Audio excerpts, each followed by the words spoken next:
Today, as so many generations have before, we gather on our national mall to tell an essential part of our American story, one that has at times been overlooked. We come not just for today, but for all time. Today, the quote-unquote African-American Museum was opened up. How do you feel about that, number one? Number two, do you think it's the right word to dedicate a museum to our people? And the reason I'm asking you that is because if you look at our history, it's like our quote-unquote name changes every 20 years or so. Meaning we've been called Negroes, we've been called black people, we've been called colored people, we've been called African American, we've been called niggas, you know what I mean? Which I can't say everything applies. Do you feel like African American is the right word for our people? And if so, why? Laura's been very much engaged in this museum for a long time. She sits on the board, and we're honored to be here. My first reaction is, I hope all our fellow citizens come and look at this place. It is fabulous. This whole thing was put together by George Bush 13 years ago, and now it just came to fruition. But look at where we're at now and where we was at then, right? We're here in part because of you and because of all those Americans. The Civil War vets, the civil rights foot soldiers, the champions of this effort on Capitol Hill, who for more than a century kept the dream of this museum alive. It took this long for this shit to happen? Like, come on, man. Mr. President and First Lady, Vice President, Chief Justice, David, thank you very much, the board. I do want to give a shout out to Lonnie. It's really important to understand this project would not and could not have happened without his drive, his energy, and his optimism. Of course, our history goes way beyond the term of African American. You know, our history is much longer than this museum could possibly capture, probably than anyone could possibly capture. You know, it'd be fair to say that the Congress and I did not always see eye to eye, if you know what I mean, Mr. President. But this was one issue where we strongly agreed. I was honored to sign the bill authorizing the construction of this national treasure. Right. Oh, yeah, thank you for giving us a museum. You heard what they said. Oh, it was permitted for them to build this museum. It should have been permitted shit. Right, real talk. Because permitted means I allowed you to do it. If I didn't give you permit, you wouldn't be doing it.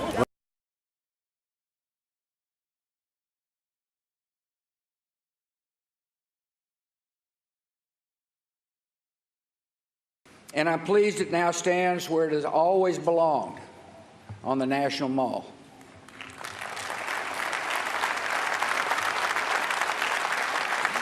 This museum is an important addition to our country for many reasons.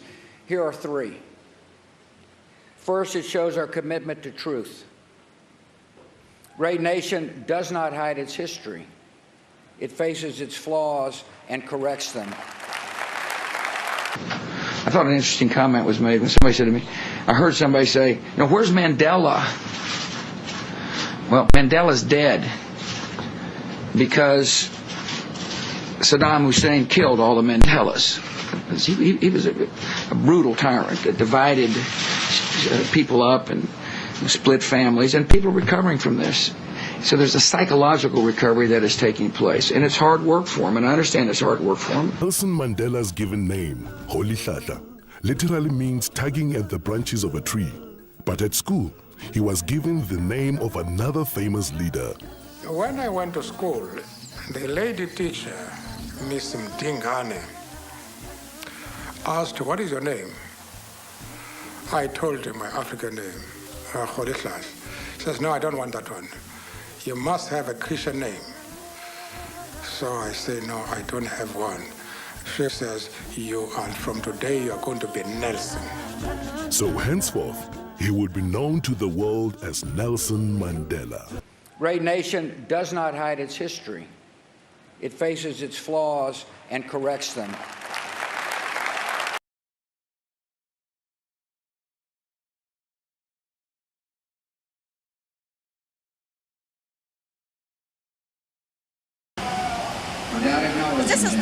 This is a learning history. The lesson Yes. of the museum is all that all Americans 70s, should have. 60s, 30s, or whatever. This is a history lesson. Absolutely. This is truly a history lesson.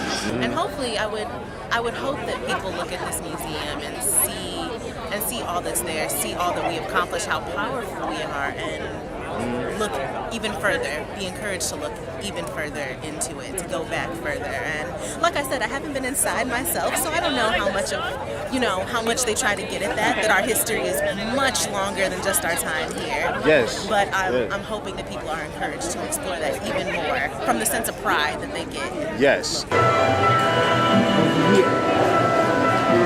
Shirley Chisholm, first to be in the Senate. Hold on. Okay. Her mom was a lot of Savages, right at the top. at the top. Yes. See, because all of these here, Does that say it on there? it says it on this explanation. Okay, can you point that to me?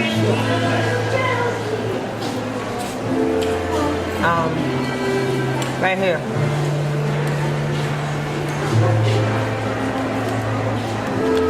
Savages of several nations. Remember in Ellis Island, they had said that there were 200 different cultures here already? Yeah. So when they say here's a picture of savages of several nations, what are they talking about? I mean, that's what they say, but it was 200 cultures of one nation. Right. That's the thing we need to understand. Now, what I'm finding interesting and just coming in is that they're portraying the African slave trade that touched ground here. Now, when are we going to display the original slaves, which were modern Europeans, here?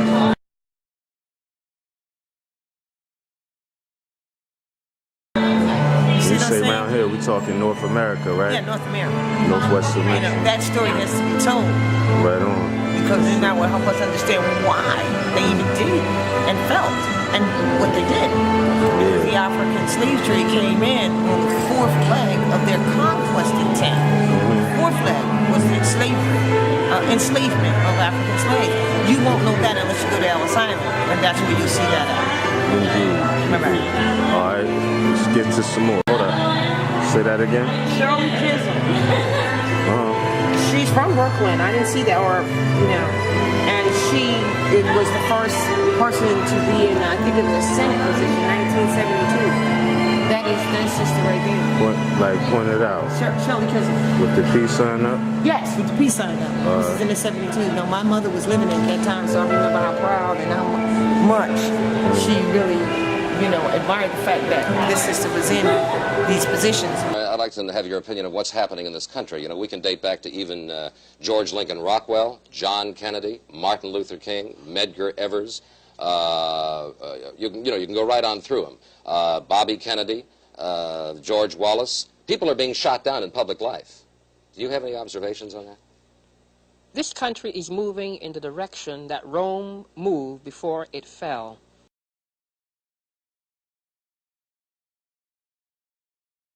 This country is moving in the direction that Rome moved before it fell.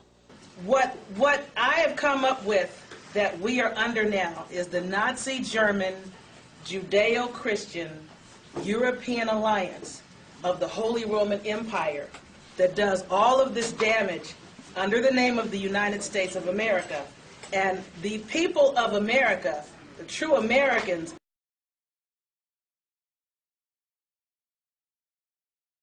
have no idea what's going on. They have no idea why it's going on. This particular corporation that we call a country has subjects and citizens that are the least informed persons on this planet. This country is moving in the direction that Rome moved before it fell. There is a malaise in this country, a malaise that has to do with the fact that human life is not that important any longer, They said that she reacted. They're charging her with first-degree manslaughter, and I didn't understand why it was a first-degree That ain't nothing. murder. Right. Because even though if she gets charged, she's charged, but if they find her guilty, she can just do 4 years. Right. She took a father and a husband of 4 kids, and now that mother gotta struggle. We as a community gotta help her. But because honestly, why did they call a helicopter and call for a man whose car just stalled on a highway road? And then also, how did they find him that fast? Were they already following? See, this is why I just... Humanitarianism, one's relationships and one's reaction to other human beings who might differ in political philosophy, ideology, or even religious beliefs, is not given serious consideration in terms of the fact that people have a right to dissent and people have a right to differ. I think also there is a kind of feeling in this country where many people have really become more and more upset as the war continues in Vietnam. My conscience won't let me go shoot my brother or some darker people or some poor hungry people in the mud for big powerful America and shoot them for what? They never called me nigger. They never lynched me. They never put no dogs on me. They never robbed me of my nationality. And the reason I say that is because for many young men in this country, there's no future. They can't plan a future in terms of their own careers and their own lives. There's this unsettled state as to what is really going to happen to them in their future because our country has been continuing in this war for 8 years. There's a discontent on the part of the American people who are paying in their tax dollars into the Treasury. And 70 cents out of every dollar is still going into defense or defense-related activities, and they can't get the expansion of hospital facilities, mental hygiene facilities, and the kinds of things that they work hard for and put their money in terms of their taxes and do not get it in return. There is a discontent and a malaise that is going on in this country that is going to destroy all of us. I think it's very interesting that you liken this to Rome before Rome fell. Isn't it true that Caesar was assassinated by the people closest to him? That's right. Are you making that same same kind of an analogy? I am. Do you have any doubts in your mind about the conclusions of the Warren Commission report regarding the assassination of President Kennedy? I happen to be a Democrat. Okay. All right. Once upon a time, I worked in John F. Kennedy's campaign when I was 16. Okay. If he were alive today and he wanted to be president, he couldn't get through my primary. Right. The more I think about the assassination of Kennedy, the Kennedy brothers and the assassination of others, I just seem to have a feeling that there is a deliberate attempt in this country to have this country taken over by certain kinds of forces, and that's all I am going to say. And then you have Thurgood Marshall. You saw his, but his date was, well, see, they notate everything here that's on this wall was notated here. So Thurgood Marshall is Supreme Court Justice 1961. Now, remember, his mother made him read the Constitution as punishment. We're talking about children were killed and beaten because they learned how to read a book. Right. And how dare they, this day and age, not read a book.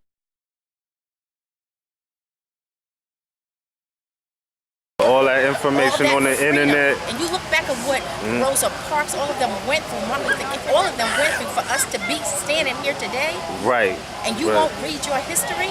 Right. And they, even if they're not teaching in school, there's a library. You can't take what you got up here. Indeed. So. And if you ain't got it up there.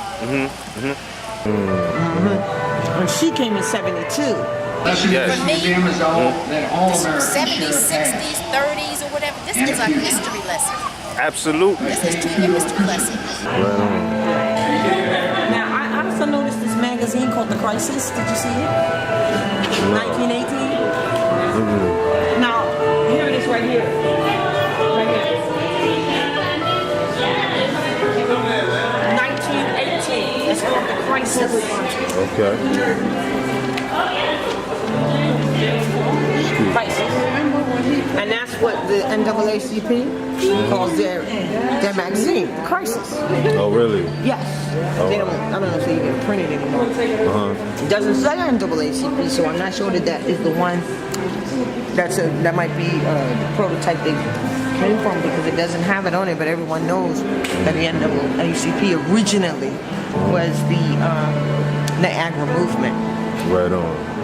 That came in 1909, excuse me, after the so-called race war they had, which I think is behind the activity of pushing the women, the American women, off of the Niagara Falls. Because their movement was called the Niagara Movement. And then they had a so-called race riot and it shut down and came back up with W.E. Du Bois as the head of it. But really behind it were a bunch of immigrants that we call Jews, so-called Jewish people. So members of the Jewish community, he has to bow now. And deny his brother to get a cheap position with the enemy.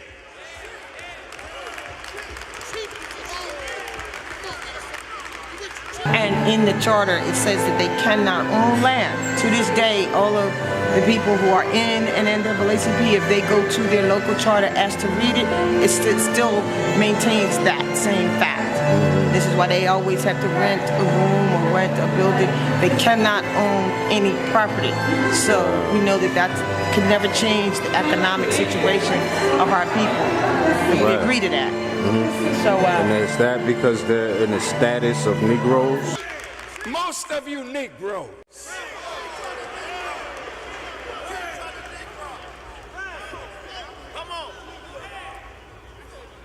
I'm not insulting you, I'm just saying you're dead. That's what Negro and nigger means.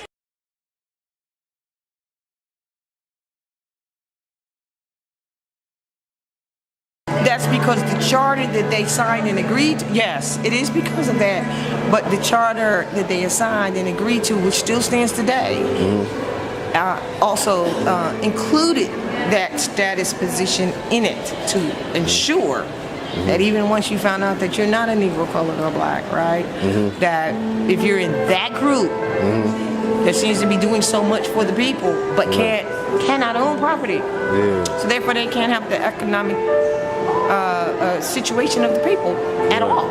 True. Or social, really. But so it got named to that. So to this day, it still is that. And yes, it is because that charter agreement was to maintain or keep people in that status. Indeed. All right. Artifacts you've seen, the Pullman rail car, Rosa Parks dress, all of that. No, it's engaging. European.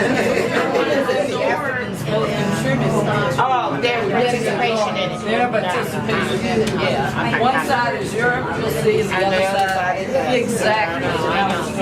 Then the third level is civil rights. Okay. Ending with the election of President Obama. So, you know, it gets much happier as you ascend. Okay? So you go at your own pace. You can start if you want with the film straight ahead. You're able to put together. Up there on the card that said building. No, not this one. There's another film. This one's different. I didn't see the film. I'm just wondering where it was. This is where. Boy, I admit.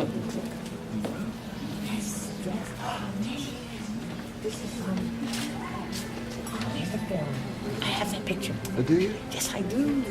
It's supposed to be the Queen of Sheba.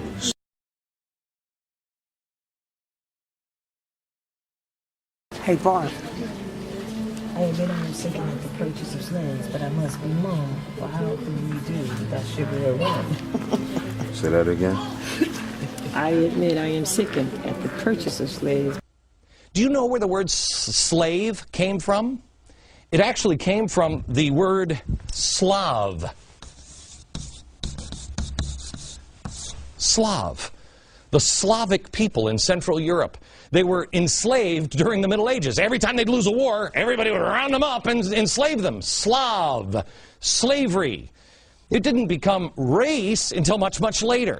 I admit I am sickened at the purchase of slaves, but I must be mum. For how could we do without sugar or rum? So we weren't necessarily, quote unquote, slaves like that. Do you know where the word slave came from? It actually came from the word Slav. Slav. The Slavic people in Central Europe. Right. You know what I mean? but that's the narrative that they give the people, which is not always right and exact. So basically, I want to talk to you about plantation thoughts today. Plantation thoughts.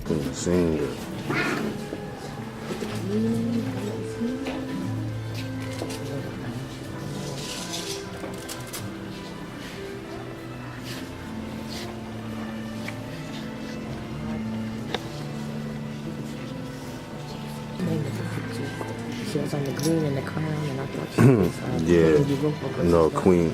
They used that painting for the Queen of Sheba. Queen of Sheba, right? Yeah, or Queen Sheba.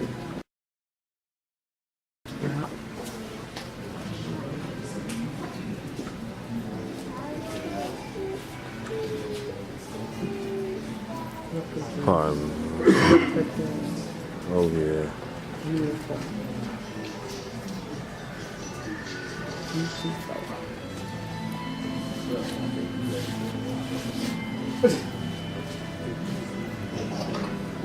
I'm gonna check out some other ones.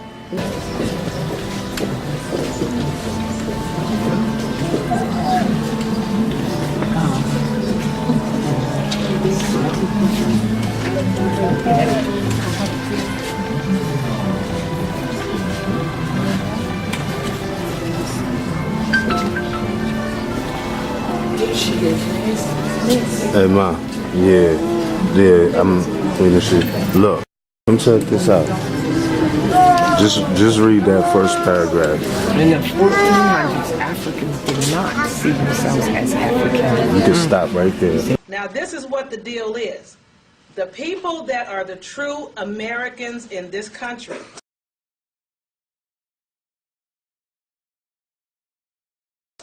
call themselves African American, Negro, Black, colored people. Now, one of the things they wanted me to share with you guys. Now, how did the Moors become known as Africans? We are not Africans, and we're not African Americans.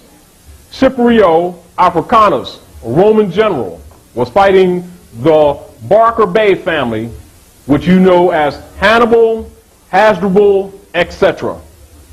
When they defeated him, he poisoned himself rather than give up, by the way. Anyway, when they defeated them, he put his name on the northwest coast of Gibeon, or Tameri, that's called Africa today.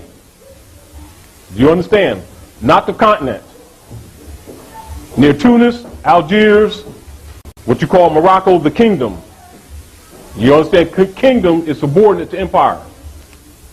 That area, just that part, was called Africanus, after Scipio, the god general. All right? Who's given the honor for defeating the great Moors. They weren't totally defeated. That was that area. All right?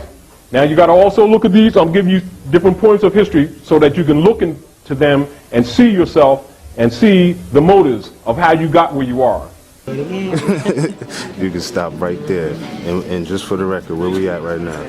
We are at the newly established African American Museum at D.C., Washington, D.C.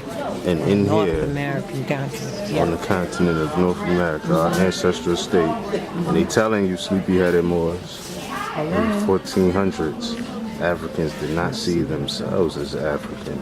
The continent included many city and nation states. And like Europe, it was made up of diverse societies. I'm going to let you read the rest. I'll keep that on the screen for a minute. The people of one region might have little in common with their neighbors. The majority of, just because it's diverse societies, the majority of enslaved Africans came from the western coast.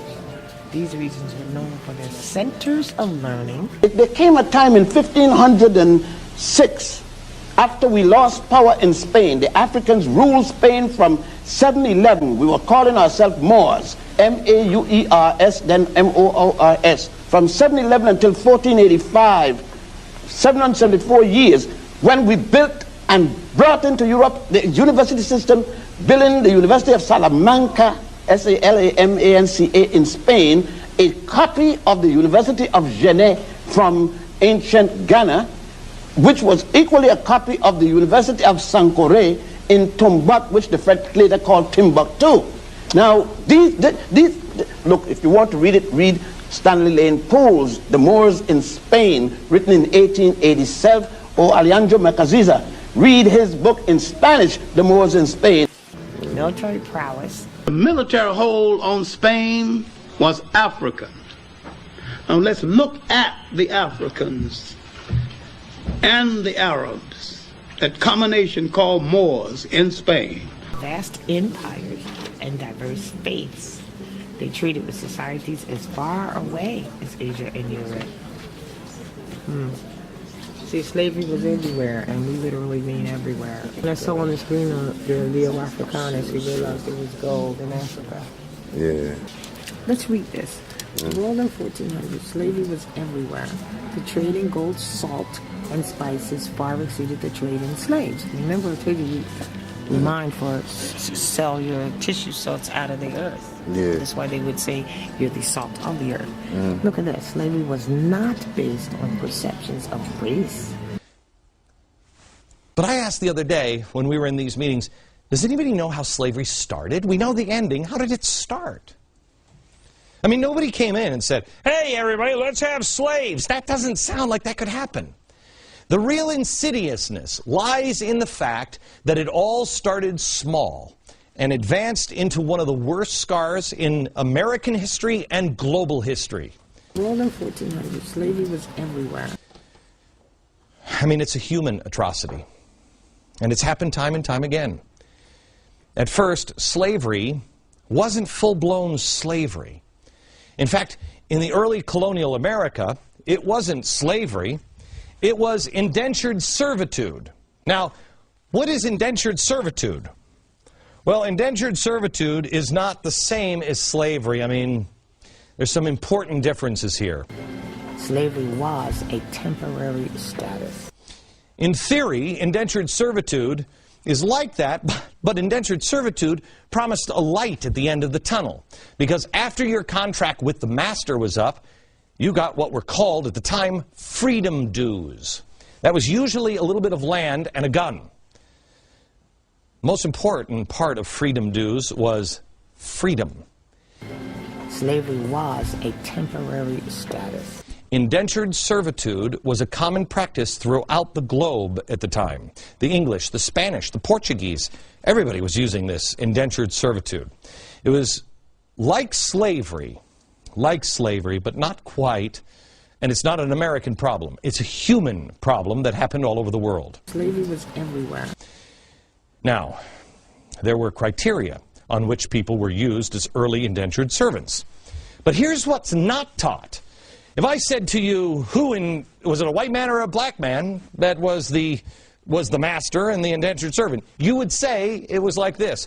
But the criteria at the beginning was not based on color. It was based on creed.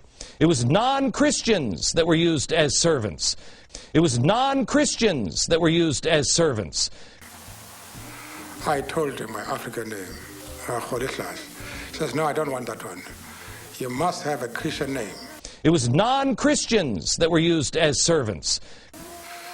So I say, no, I don't have one. She says, from today you are going to be Nelson. Colonists didn't identify themselves as white. They identified themselves as Englishmen or Christians. Look at that. Slavery was not based on perceptions of race. In fact, if an indentured servant broke a contract, they got the same punishment regardless of color. I mean, if this guy was the owner, this guy ran away, same thing as if this guy ran away. It was Christianity. That's how it was.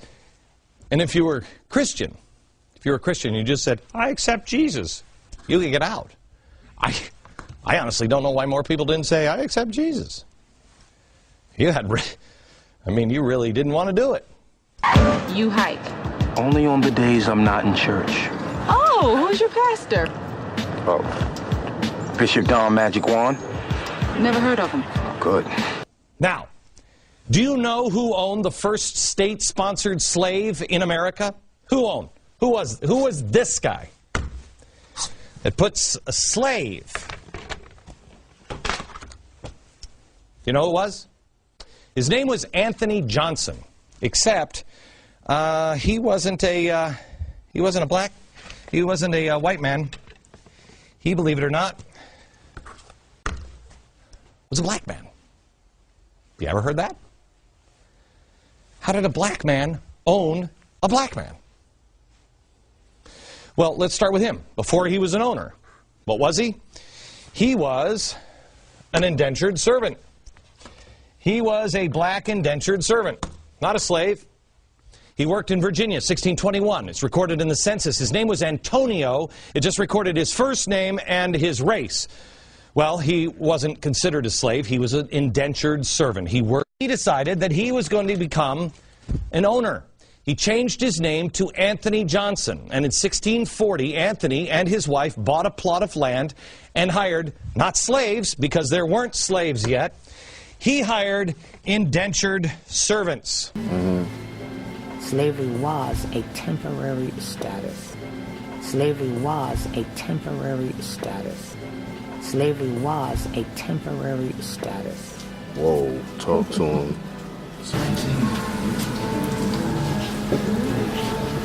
Look at this.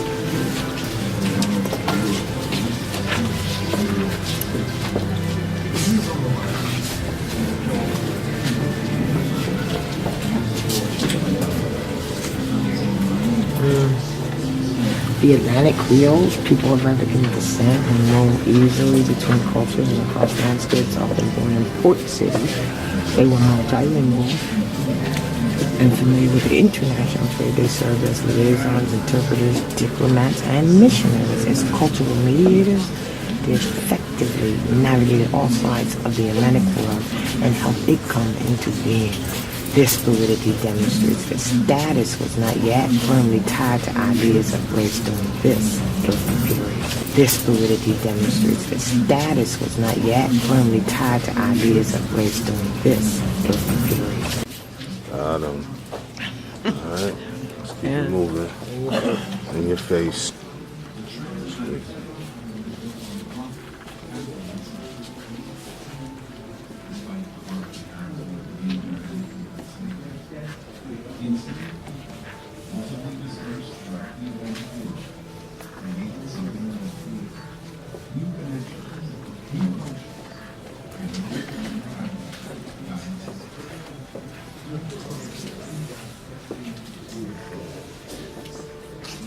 Thank you, bro.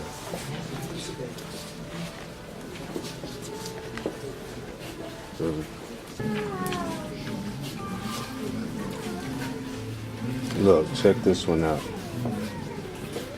Enslaved Africans in Europe. Read that.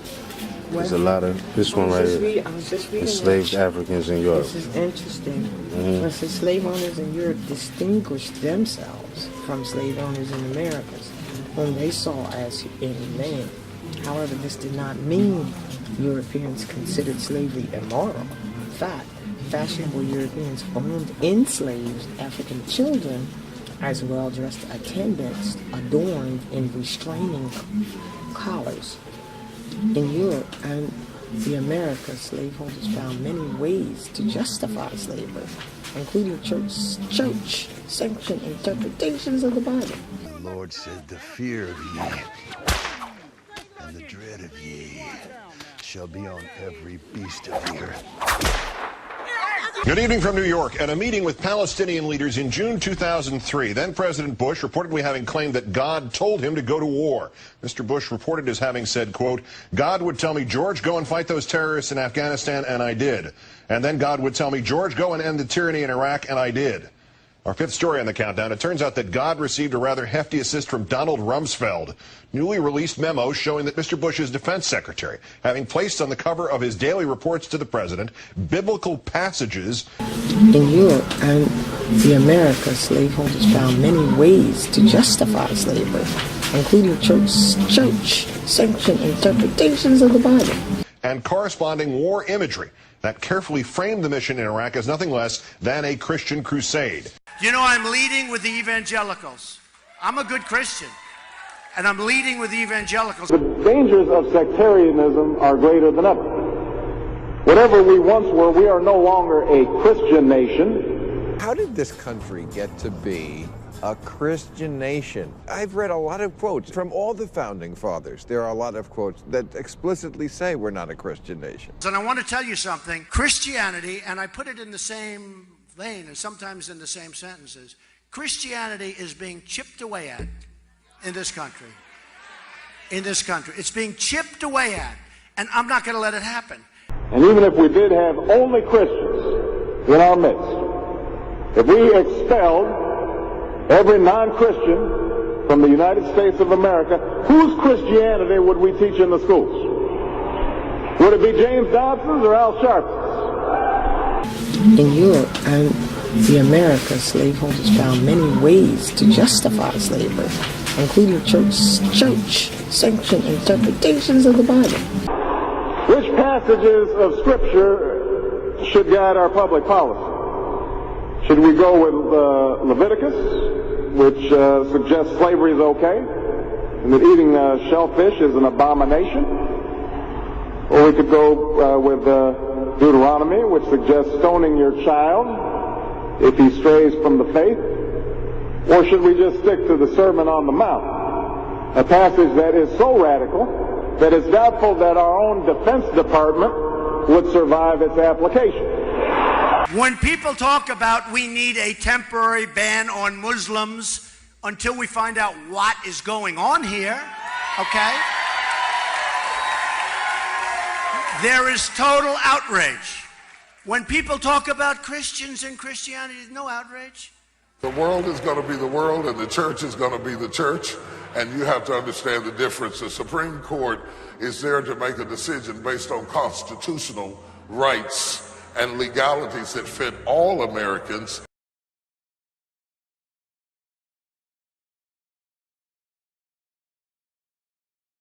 They are not debating Scripture. They're just not debating Scripture. I guarantee you that they weren't in there looking at Romans 1 and 1 Corinthians 6 and weighing it against the policies. When people talk about Christians and Christianity, there's no outrage. We have bought into all of this rhetoric about America being a Christian nation. We tend to lionize these guys and think of them all as like the 12 apostles plus the founding fathers, like they're in the same club or something, when in fact these men understood very well that there was a difference between being Christian and being American. I like to say that America has a lot of Christians in it, but that doesn't necessarily mean that it's a Christian nation.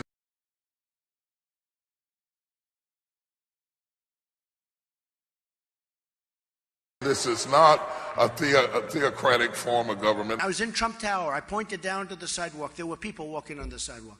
I said, then those people walking on the sidewalk are more powerful than you people in the clergy, the pastors, the ministers, the priests, the people in the clergy. They're more powerful. They said, that's right. I said, not going to happen anymore. We're going to get rid of that thing. I want Christianity to have a strong flavor. Why did we ever pass a thing like that? Colonists didn't identify themselves as white. They identified themselves as Englishmen or Christians. I want Christianity to have a strong flavor. Why did we ever pass a thing like that? In a society governed by the people, no wrong lasts forever. So before we get carried away, let's read our Bibles now. I mean, the last time the DNC met in 2012, they actually tried to remove God from the platform. Obama called up and said, are you crazy? You want to cost me this election? Right. And they nixed that. Before we get carried away, let's read our Bibles now.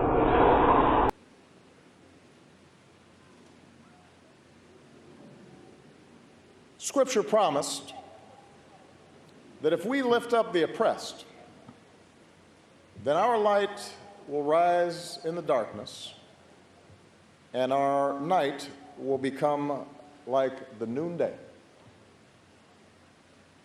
And the story contained in this museum makes those words prophecy. I don't know if you remember when Barack first got in the office, he went to Cairo, Egypt, and he did a speech about the first nation to recognize his country being the Moorish. The first nation to recognize my country was Morocco. In signing the Treaty of Tripoli in 1796, our second president, John Adams, wrote, "The United States has in itself no character of enmity against the laws, religion, or tranquility of Muslims." Also, you know, different contributions Moors made to society and things of that nature. And since our founding, American Muslims have enriched the United States. They have fought in our wars, they have served in our government, they have stood for civil rights, they have started businesses, they have taught at our universities, they've excelled in our sports arenas, they've won Nobel Prizes, built our tallest building, and lit the Olympic torch. And when the first Muslim American was recently elected to Congress, he took the oath to defend our Constitution using the same Holy Quran that one of our founding fathers, Thomas Jefferson, kept in his personal library.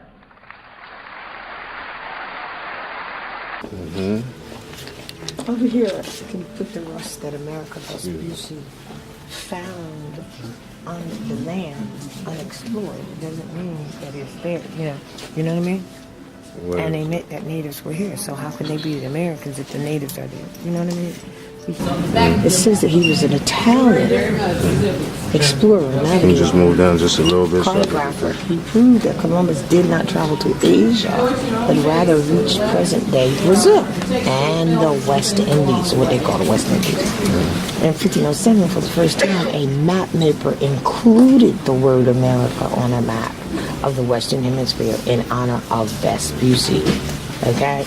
Vespucci's letter, because it wasn't important. Excuse me, can you just move down just a little bit so I can get that? You're pushing her up. I'm sorry, I don't mean to, but I got Okay, she's on this side. You know what? Okay. Vespucci's letters also informed the European public about unexplored new lands and their native people. So there were natives here.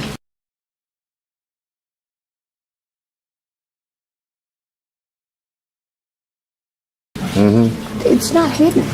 Right So on. they're the true Americans, not anybody coming from Italy, Europe, Germany, or whatever. Exactly.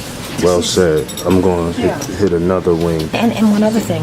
We told you Christopher Columbus never hit North America. Here's proof. Right here. About Christopher Columbus. His expedition was part of a series of events that transferred Europe, Africa, and the Americas. His travels were intended to open the Asian spice trade for Spain. But in 1492, Columbus landed in the what? Bahamas. Traveled to modern-day Cuba, and ultimately established a settlement in Hispaniola, modern-day Haiti, and the Dominican Republic. Now look, so the Haitians got hit first by Columbus. But look, in modern-day Haiti and the Dominican Republic, man, this was the same land. It still is. It's an education thing. So if you see a Dominican or a Puerto Rican and they're saying that they're not black, what they're really saying is that they're proud of their culture. They love to be Dominican. It's not that they are. Some are racist, but some are not. Most are not. So the ones that you may run into in New York, in New Jersey, they trying to disassociate themselves from quote unquote black people only because they are proud of the culture. And so when you say black, in their mind, you're thinking of black American. So black ain't even, it's not even that deep anyway, you know? It's very subjective, you know? Yeah. Black, you're only saying so much about somebody. You're only talking about their appearance. You're not saying anything about their ethnicity, their history, None of their that. DNA. It's purely appearance. Yes. They know that, but when you say black, you have to understand that you're saying black as in black American. And that's what the whole world believes, instead of understanding that black is a color.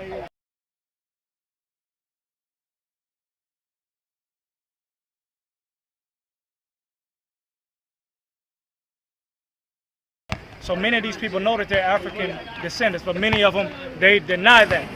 They deny that because of the things that happened a long time ago with President Trujillo, with the murdering of 15 to 20,000 Haitians, because this is the same island. This is on the same island as Haiti.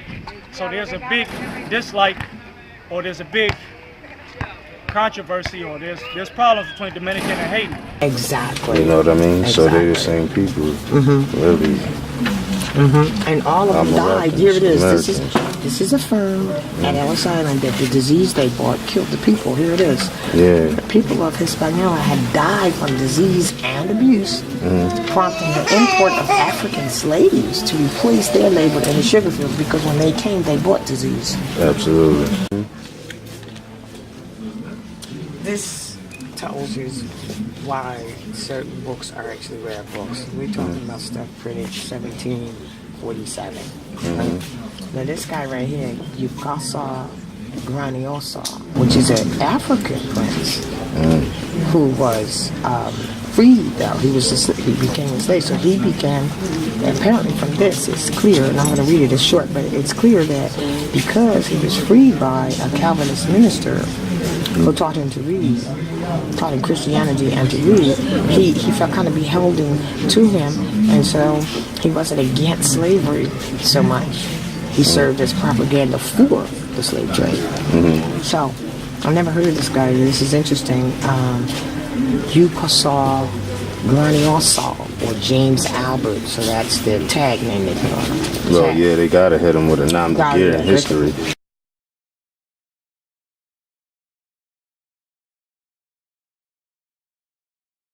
But now, if you don't know anything, James Albert sounds like a European or Englishman. Right, but it's really Yukasa Graniosa. This is how they rewrite us out of history, Moors. Right here. On multiple levels. Right here. So from Moors to Negro to black to color.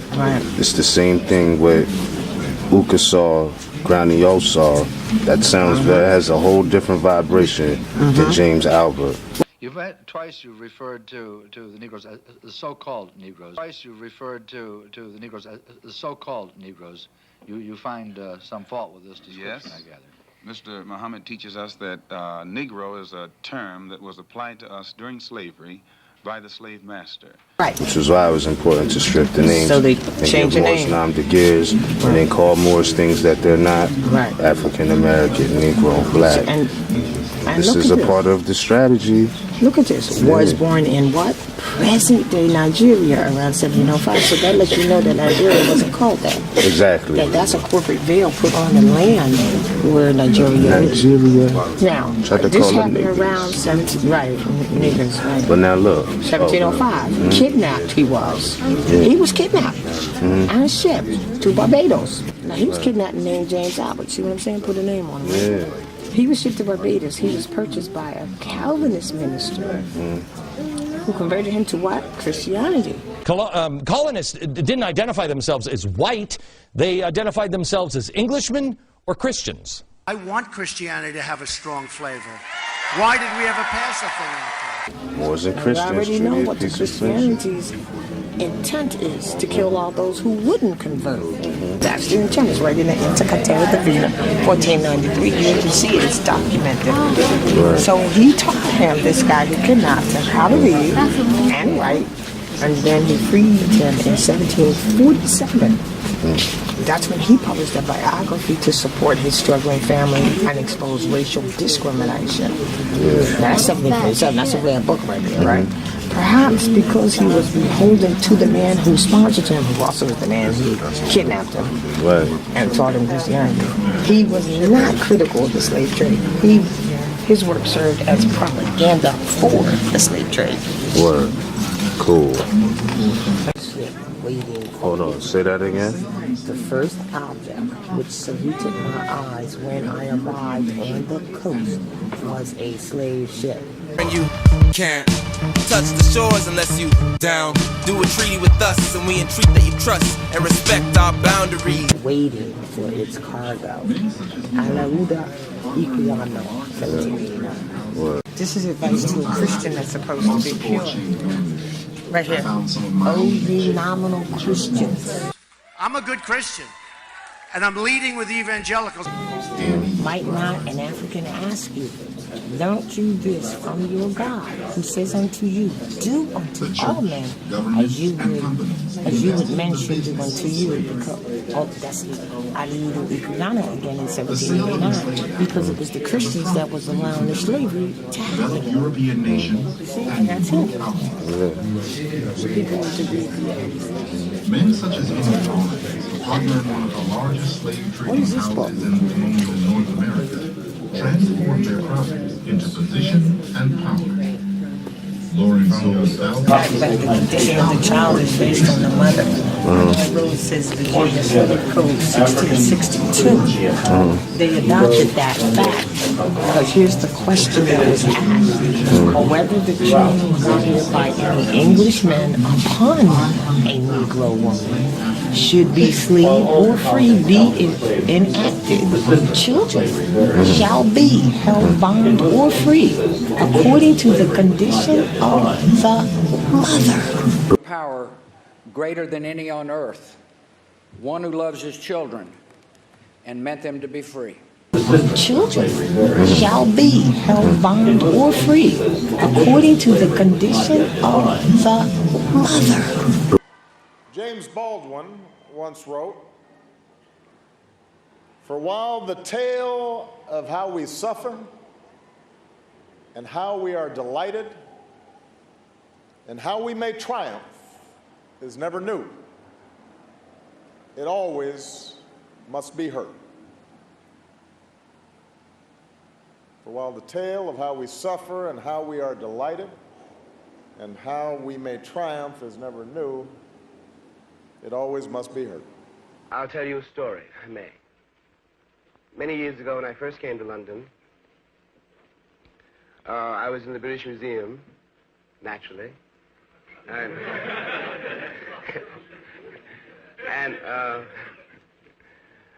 one of the West Indians who worked there struck up a conversation with me and wanted to know where I was from. And I told him I was from Holland, and that answer didn't satisfy him. And I didn't understand what he meant. I was born in Harlem. I was born in Harlem Hospital, I said.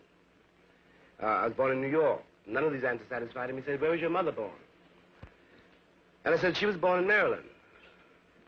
Children shall be held bond or free according to the condition of the mother. And I could see, though I didn't understand it, that he was going more and more disgusted with me. He was told me became more and more impatient. "And where was your father born?" "My father was born in New Orleans." "Yes," he said, "but man, where were you born?" And then I began to get it. You know, I said, my mother was born in Maryland, my father was born in New Orleans, I was born in New York. He said, "But before that, where were you born?"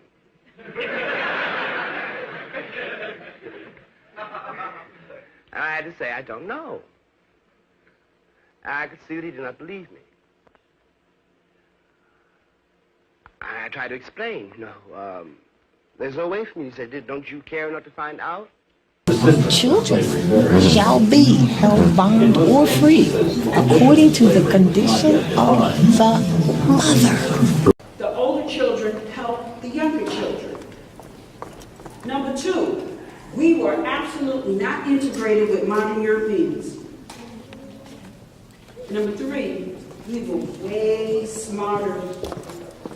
Number four, we were way more confident and secure. And my conclusion is we need to go back to that.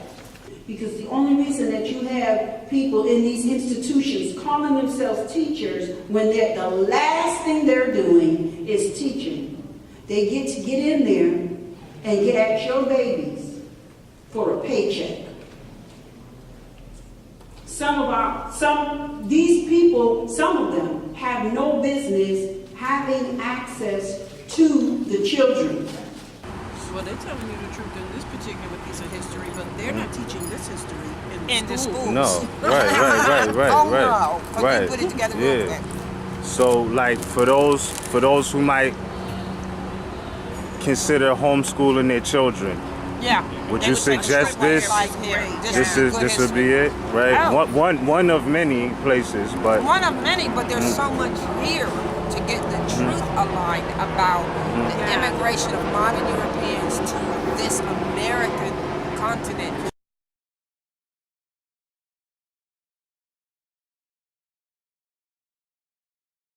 North, South, Central, and the adjoining.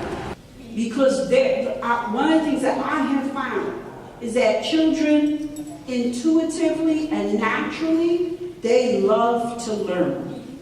All Asiatics of America and hear the truth about your nationality and birthrights. Because you're not Negro, black color, or Afro-Opinion. Learn from your Ethiopian. Ethiopian. Learn from your forefathers and exit and a divine creed that you may learn to love instead of hate. Prophet Naba Drew Ali. Until somebody comes along and discourages them, and they don't want to learn no more. And it's very easy to do in this system of discouragement that they have set up today that is called a school. It's absolutely foreign, because when you look at our history, we're Moors, right? Are we all Moors here? Y'all know y'all Moors, right? Boom. That's international and national law. Your tradition is your mother, not your father. Because they intrinsically knew that that's still mama. Yep. Like I said, if that wasn't the case, then they wouldn't be putting their pride and joy, the progenitors for their bloodline and their family scions on her breast. Right? To get the genetic, right? Because like I said, all the books you read in about science come from the 1800s that are telling you what these Europeans knew. None of the shit they're dealing with now is new information. No. They went and got the old information, so the old information comes from older information. Meaning that in the 1600s, 17 to 1800s, they knew about the genetic exchange that colostrum fluid, breast milk, and all of that was bearing on the child, and the child being reared to a particular point where it has just strength and the genetics, and they're dealing with her, and she got the mitochondria. Children shall be held bound or free according to the condition of the mother. They knew that.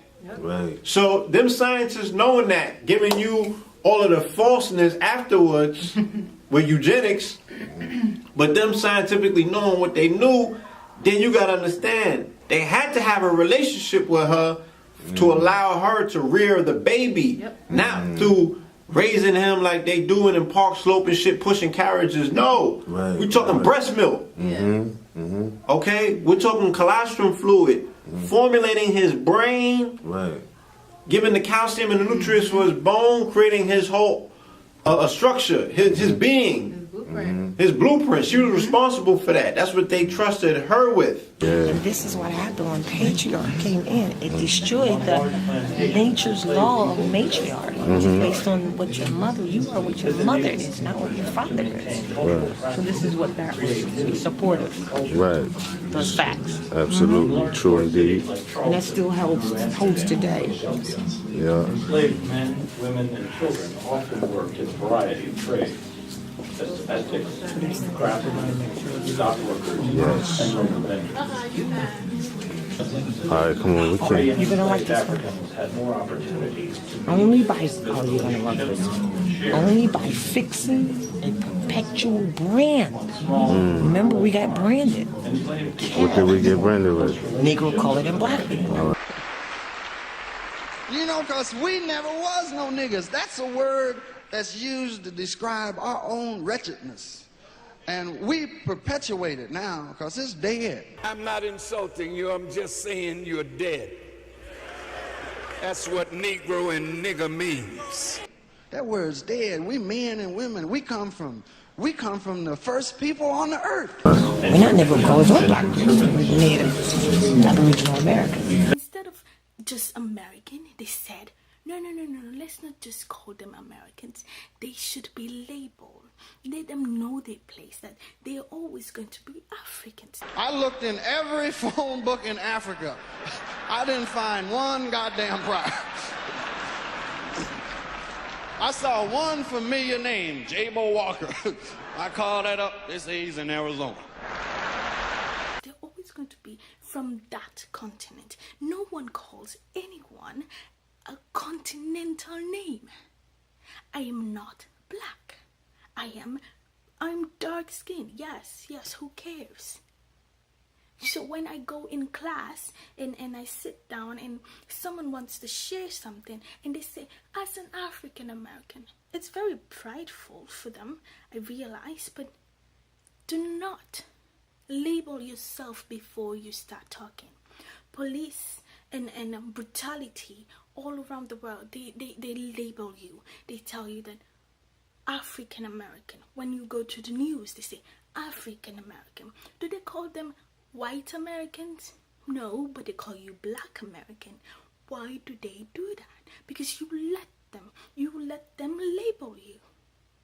Do not let them label you. Next time when you go to a class, when you go somewhere to speak, do not say as an African American. No, say as an American, because you are an American.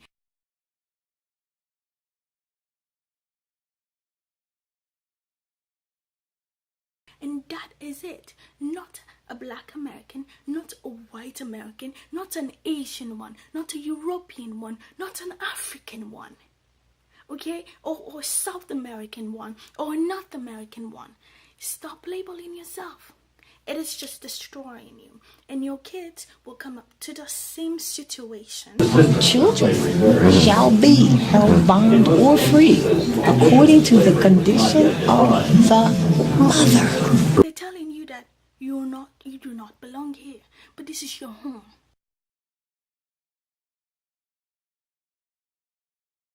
Only by fixing a perpetual branch can a distinction be made. One of the most terrible things, well, one of the most difficult things, because it is something which one wants to resist, as he has said, and also to use, is that in fact, whether I like it or not, I am an American.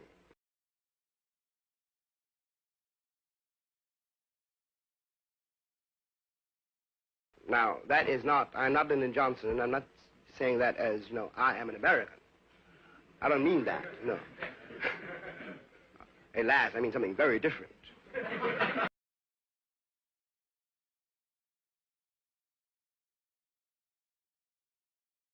Excuse me. Free Negroes' offspring, free Negroes' offspring, and the descendants of Ahu, Englishmen. What? So they had to brand you. Would you mind telling me what your father's last name was? My father didn't know his last name. My father got his last name from his grandfather, and his grandfather got it from his grandfather, who got it from the slave master. The real names of our people were destroyed during slavery. Was there any line, any point in the genealogy of your family when you did have to use the last name, and if so, what was it? The last name of my forefathers was taken from them when they were brought to America and made slaves. And then the name of the slave master was given, which we refuse. We reject that name today. You mean you won't even tell me what your father's supposed last name was or gifted last name was? I never acknowledged it whatsoever. So they had to brand you, the Negro, to call them black. So these are keys that are important to understand when you play suits.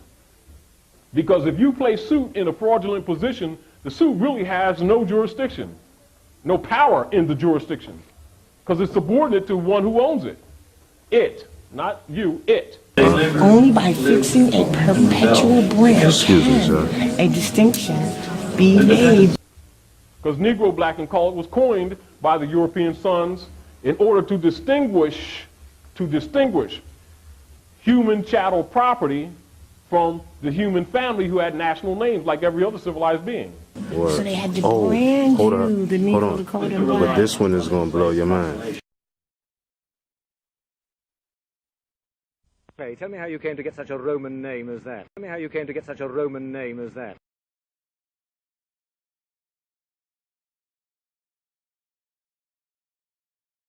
Tell me how you came to get such a Roman name as that. Well, as I understand, I'm Cassius Marcellus Clay VI, and my great-great-grandfather was a Kentucky slave, and he was named after some great Kentuckian. Well, Cassius Marcellus Clay is a great name in Kentucky.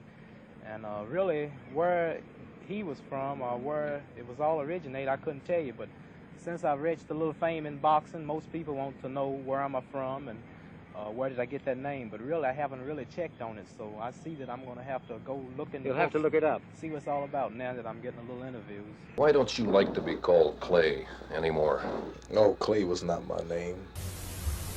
So keep these things in mind, because it's very important when it comes to the point of protecting your Moorish birthright. If you're forced to sue, that you be in your proper person, which is also why Drew Ali reminded the Moors before this thing even came, when this thing fell all apart, he says, if you don't do anything else, declare your nationality, be yourselves. Of course, you all know, those of you who know law, know that being yourself in law is in Propria Persona sui juris. All right? Why don't you like to be called Clay anymore? No, Clay was not my name. So when you see that, you know that that's being yourself. Once we follow, believe, and hear, understand the teachings of the Honorable Elijah Muhammad, and come into knowledge of ourselves, then we want to be called after names of our people. And so this museum provides context for the debates. Who's that quote? William Gooch. Right. In this museum, so far I'm finding that it's just like astrology. When you look at the astrology wheel, what you see is based on what you know. Same here. They have sayings that are, sprinkled throughout that are actually facts and recorded. But based on what you know, for instance here, the one we just did about to the new cultures throughout colonial North America. More like a Negro country than a country settled by. While all the colonies held enslaved people, the systems of slavery varied. 1737. In most instances, Sundry Free Moors. Sundry Free Moors Act and all the activity going on right now with the Moors and North Carolina. Yeah. A few Africans in America. This is why they justified in Charlotte for rising up. So they right there in the bright spot, downtown Charlotte. Right. The Moors and North Carolina. Yeah. A few Africans in America. All right, so I'm going to welcome Sister Kadira L. Bey, who will introduce our speaker. Thank you so much, Tanya. Me and my husband have been together for over 13 years, and I would like to introduce his book. I'm Kadira L. Bey, and we have a bookstore. It's called Cultural Freedom Books, and this book is the First World Order, and it talks about how we weren't all just slaves. Look at that. Slavery was not based on perceptions of race. Some of us were already here. This book has 419 pages and it is $100. You can get it from the website at draleenlbey.com. But without any further ado, I'd like to introduce my husband, Dr. Aleen L. Bey. Thank you. The Moors and North Carolina. Yeah. A few Africans in America. All right.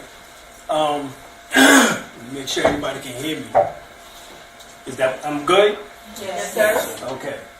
All right, so we're going to get into know your roots, know thyself, and this is going to go pretty deep, like Tanya said. So I'm going to try to put in and fill in some pieces here of general history, because my major was also history. So let me give myself limited. You know what I mean? Absolutely. So, going back to the history. On large plantations, enslaved people. So look, check this out too, right? Because this enabled them to maintain culture. When they was challenging, like Dred Scott and all of that, right? In large they port cities like Charleston, well, you can't say, basically, they couldn't tell them what to do outside of this geographical boundary right here. Just those 13 colonies was the only, and local vendors. And they, 6, 7, 8, but, 9, 10, in bustling 12, cities, 13, free and yeah, enslaved but look, Africans had more the Europeans really didn't have jurisdiction over that. and No. share in But everybody knew, like, you ain't got no, you don't have zero say so outside of that. You know what I mean? Right. You know what I mean? So they didn't respect them having territorial jurisdiction in other areas. The Empire Manding, if you say the Empire Manding, it was not separation for the border before. If you say the Empire Manding, it was not separation for the border before. Because they didn't have it, and they still don't. And rebelled together. Yeah. Where you from, brother? North America, bro. North I like that. North America. That's right. You feel what I'm saying? You in the beast. I don't even subscribe to the colonization of this land no more. You feel what I'm saying? Because they didn't have it, and they still don't. And rebelled together. Yeah. You said when Nicaea? Very nice. They was trick their people. Very nice. Right. Until the colonization came, it changed everything. By law. Yes. Same thing happened here with the Pilgrims when they came here. Colonization divided us up, make us think we're different people, that, you know, our empires didn't expand across the great Atlantic. You know what I mean? But it's a beautiful thing to know that it did, and to see our brethren in their cultural garb.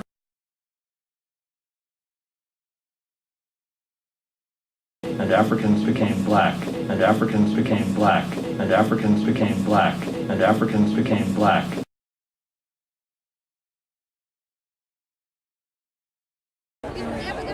The word black, it goes back to English, and we're not Englishmen, we're not English women, though we speak the language.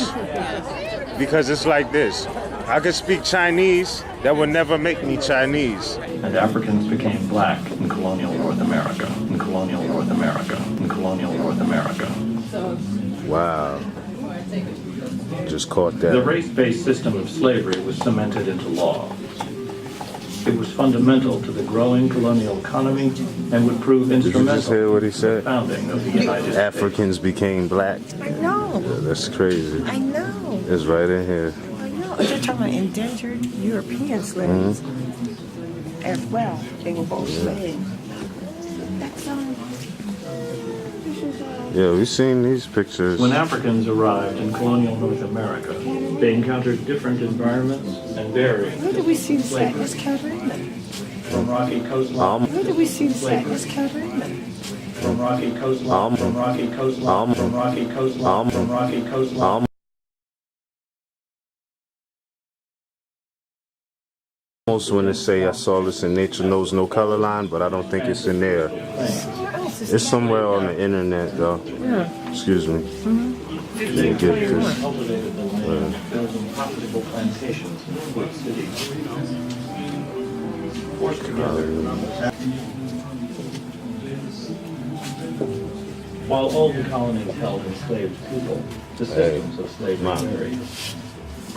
In most instances, the condition of slavery Check this out. is defined. Maroon settlement. You want to read that for the people? Oh, wow.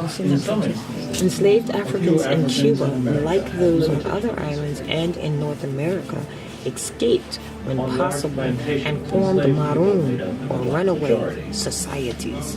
Over generations, these communities defend themselves from reaped enslavement and developed a distinctive culture. So those were like the ones who didn't convert to The El Yangas of the world.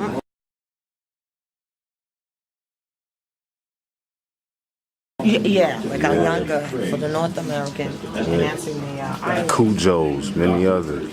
Like you said, I'm Cujo Adwell. I'm one of the grand chiefs of the Moorish movement. With regard to the importance of Moorish history, it's the most neglected history of our people. Okay, let me ask, before you go any further, who were the Moors? If we look at it from a historical perspective, yes, the Moors are basically any dark-skinned people that had power across the planet. They might have had different names at different times: Cushites, ancient Egyptians, Sumerians, Phoenicians, but the culmination of those people in modern times, their name is Moors. Okay. They took that name away and replaced that with Negro, Black, Colored, all the names that are a fiction, which is why today we're combating the fraud of Black history, because Black history is really Moorish history. Yeah. Shout out They're Sheik. like, we're good to be kept. Free and enslaved Africans have more Now, sometimes when I see these red flags, and share in Yeah. I assume they missing the red star. I mean the green star. I don't know. Well, there's different flags. The continental flag didn't have the green star in it. Well, it had the green. They labored, lived, I wonder if there's anywhere in here they would show it. It had the evergreen.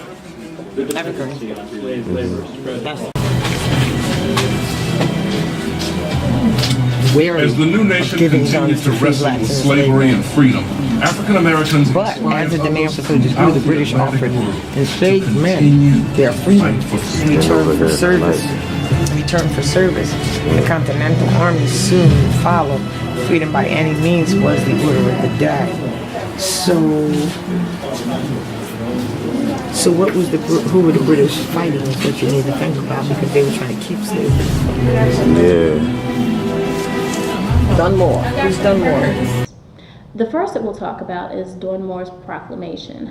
James Murray, Earl of Dunmore, was governor of Virginia during 1775, and during that year had been embroiled in a number of conflicts with Virginia colonists. In particular, dealing with the gunpowder that he'd removed from the storehouse early in April. By the time that we get to the fall, the conditions were so bad that Dunmore was forced to evacuate the palace in Williamsburg and take up residency aboard a ship in the Chesapeake Bay. It's going to be from that ship that Dunmore is going to issue his proclamation, which did two things. First and foremost, it's going to declare martial law. But secondly, and most important for our question, is that Dunmore is going to issue an offer of freedom for indentured servants as Negroes, as African Americans were called during those times. Most of you Negroes.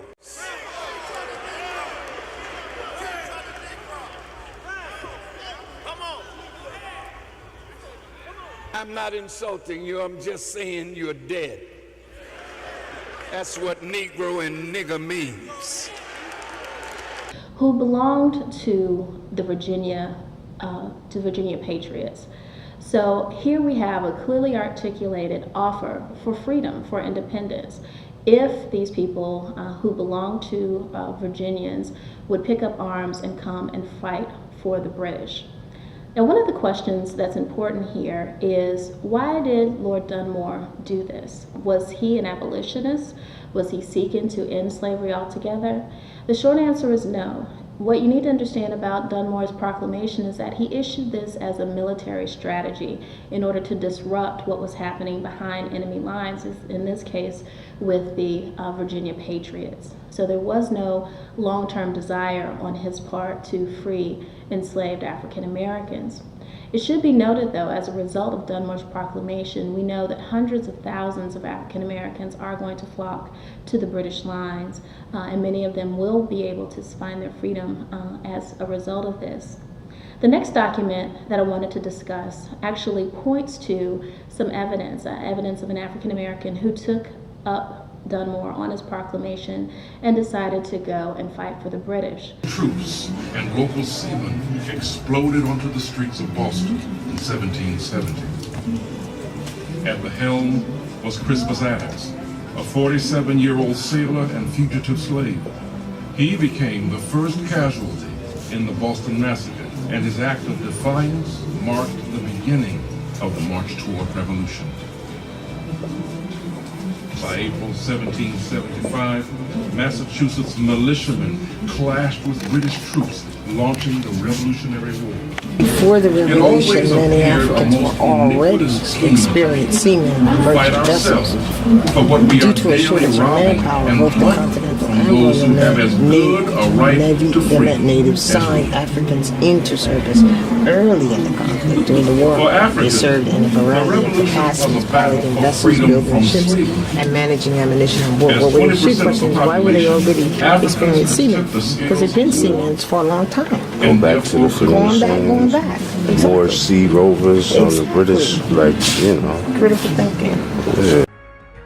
Okay, we learned a lot in school about 1492, Columbus sailed the ocean blue and all that stuff. But you know what? There were Africans before Columbus, and we've got Dr. David Imhotep to tell us his history lesson that we need to know. Welcome, Dr. Imhotep. And I should say, you have a PhD in ancient African history. That's correct. And that's kind of unusual. Yes, it is. Yeah. So congratulations on that. Thank you very much. Yeah. How did you get interested in this area? It was part of my dissertation led this way, but I could not vary to another subject when my other subject is here. So I said, later on, I will write something about that because it's not important in my dissertation at this moment. So that's why I did the book as soon as I finished my dissertation. Wow, and we should say, we have a picture of the book too, and it's the first Americans were Africans, and we were talking about Dr. Ivan Van Sertima because I remember back in the 1980s, my dad took me to hear him. He came here to Cincinnati, and his book was They Came Before Columbus, and he talked about you know, how Africans were here. He had a lot of, I mean, great research information, and so it was just kind of eye-opening, but we haven't heard a lot about that recently, so tell us how you got involved here. Well, I'm showing that Africans not only came before Columbus, they came before the Indians. So you're going even farther back. I'm going farther back, at least 56,000 years old. Okay, now we've got a graphic up here about 130,000 years ago. Yeah, well, they sailed over here. And when I lecture, people say, well, wait a minute, humans weren't sailing, let alone they weren't boating 130,000 years ago. And I beg to differ. Last year, New York Times quoted the BBC, and they wrote an article on how in Crete they have found a stone industry of stone tools going back to at least 130,000 years. And Crete has been an island in the middle of the Mediterranean for 5 million years. So they had to sail, and it was a continuous civilization, which means they were going back and forth. They knew how to navigate. So if they got to Crete 130,000 years ago, it's easy 70,000 years later that they could make it to the Americas at 56,000 years ago. Right. America was already America. Say that again. How does this be the founding of America when it was already, well, it wasn't called America, but Morocco, America. But how did they come to find it? You see what I'm saying? All right, so real quick, you know. There's a secession right there on the wall. Okay, real quick, come over this way.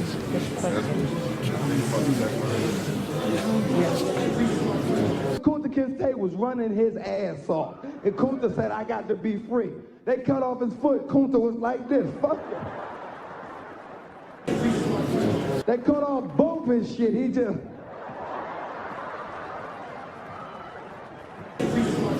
Yes, African Americans have felt the cold weight of shackles and the stinging lash of the field whip, but we've also dared to run north.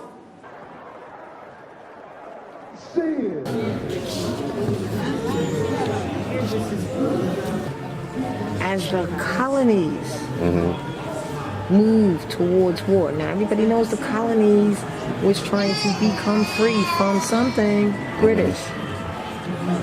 Move towards war and revolt or revolution. The Continental Congress appointed a committee of men to draw up a statement about why independence was necessary. Now think, critical thinking people. If the colonies are trying to be free and the Continental Congress already exists, it's right here. Now, I want to show you a painting of the Battle of Bunker Hill.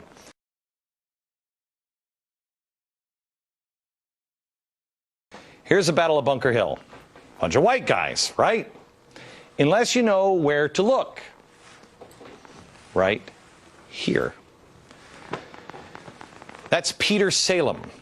He was actually the hero of the battle. It doesn't look like he's a hero there. He looks like he's cowering behind the white guy with a sword. He was the hero of the battle. And he saved scores of American lives that day. Why don't we know this? Look here. African American, helping row the boat across. You know what his name was? Prince Whipple. He fought alongside Washington during the Revolution. It's right here. It already exists. Continental Congress. So, Moors, when you have that continental flag, that's what it's representing.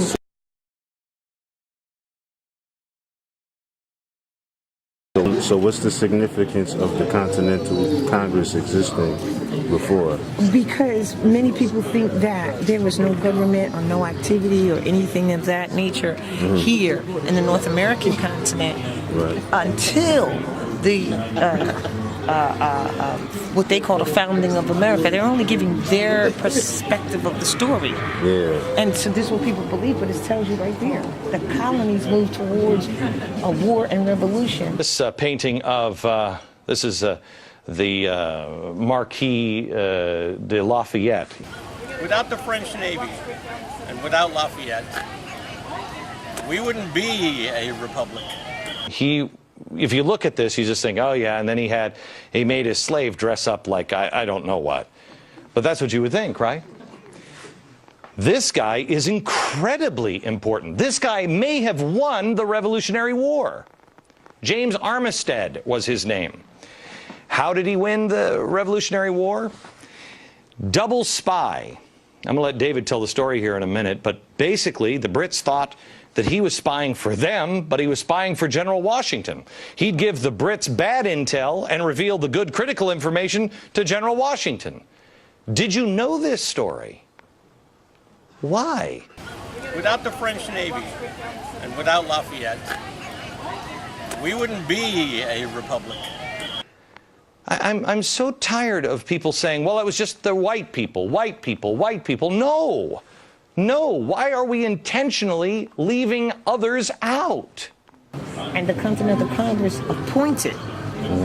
So it already existed, and you can go to the Articles of Association that proves it, that these colonies came to the Continental Congress on September the 5th, 1774 in Philadelphia. So it already existed, the Continental Congress. Right. So the only significance is for people to realize that there was government going on already. Absolutely. That's all. The first 26 congressmen up on that hill of color were all Republicans.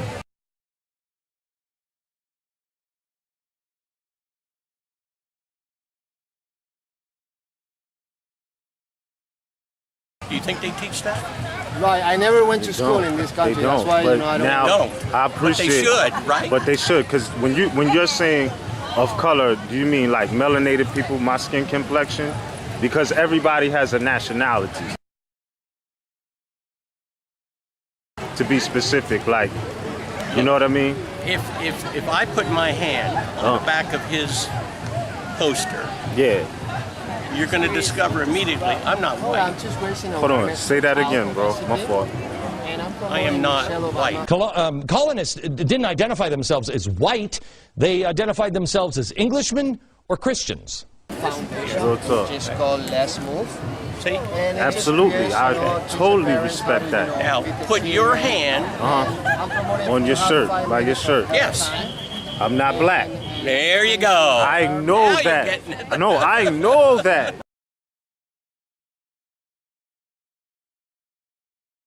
What's those papers right there? Okay. No.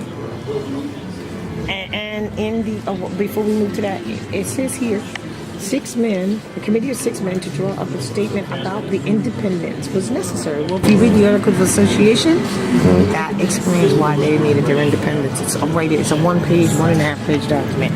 It's on the site also on Forgotten Scrolls page. So Thomas Jefferson, he took the lead. Now you need to read the letter between Tom and Ben Banneker. You'll see. Benjamin Banneker was one such figure who did not hesitate to challenge the government to live up to its creed. He was raised as a free person of color in the state of Maryland, where his grandmother taught him to read and write. As a child, he developed an interest in mathematics and mechanics, and soon became accomplished in clockmaking, astronomy, and surveying.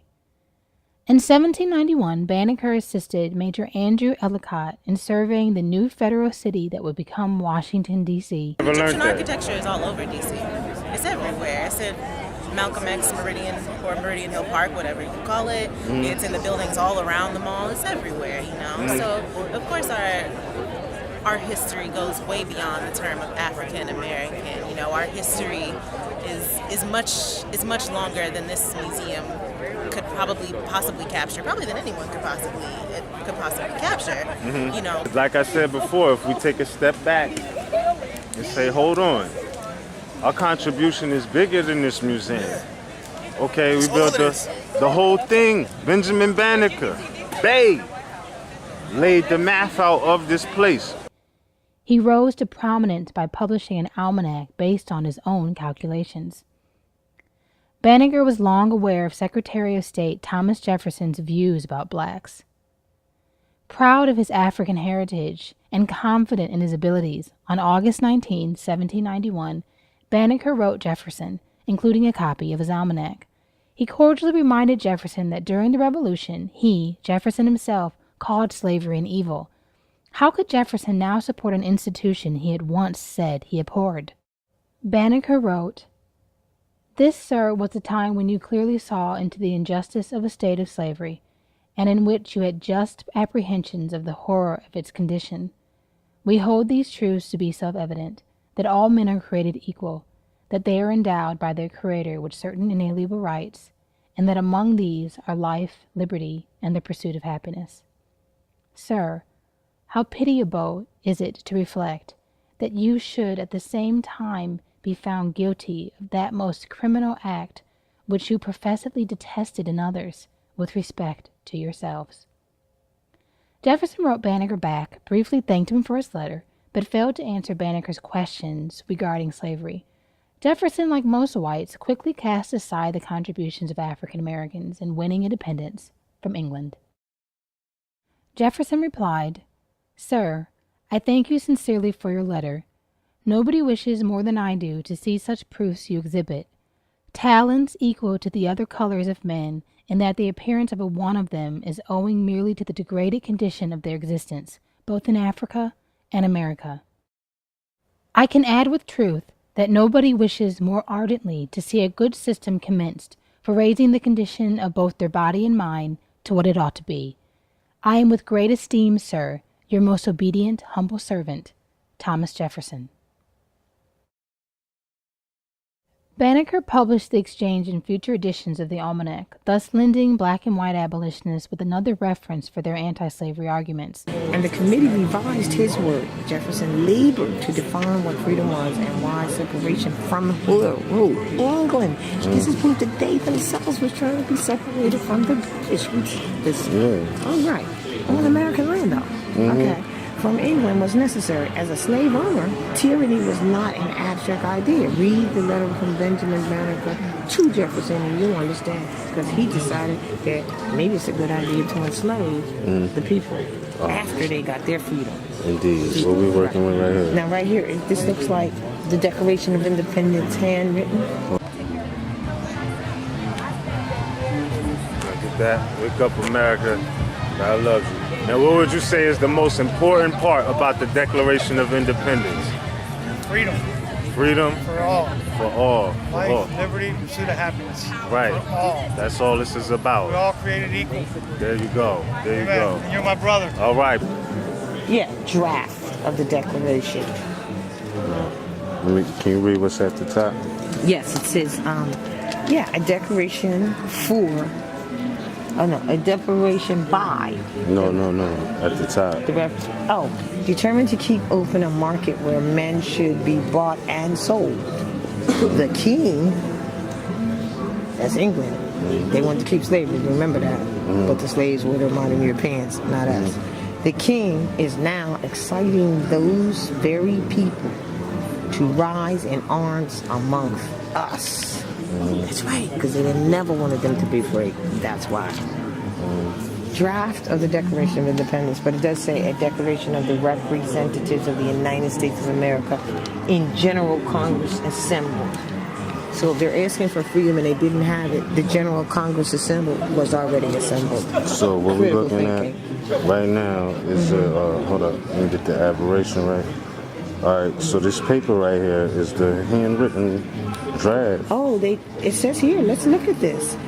Oh, wow. Jefferson included discussions of slavery in the rough draft of the Declaration of Independence, but The drafting committee cut the subject from the document rather than call attention to the contradiction that slavery existed in a land founded on independence. Now, this is interesting. This is out of the Library of Congress. This is interesting because, again, I take you to the letter from Benjamin Banneker to Thomas Jefferson. That's where he's telling them, hey, man, what are you talking about? You just won freedom yourself. From that infamous all men are created equal, you're looking at my brethren to put them back in slavery.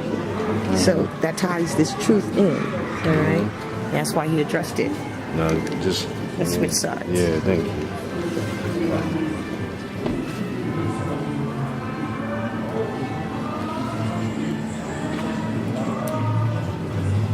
So Jefferson wasn't all that great after all, huh? Jefferson professed to hate slavery, called it an abominable crime, but he held on to his slaves. He freed only 7. The author of the Declaration of Independence, who wrote that all men are created equal, owned 600 slaves over his lifetime. And in addition to his legitimate children, almost certainly fathered at least 6 other children with his slave, Sally Hemings.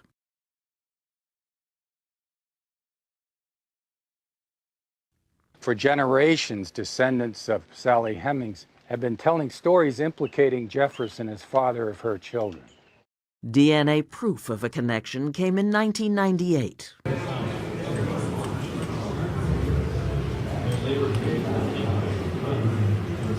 When in the course of human events.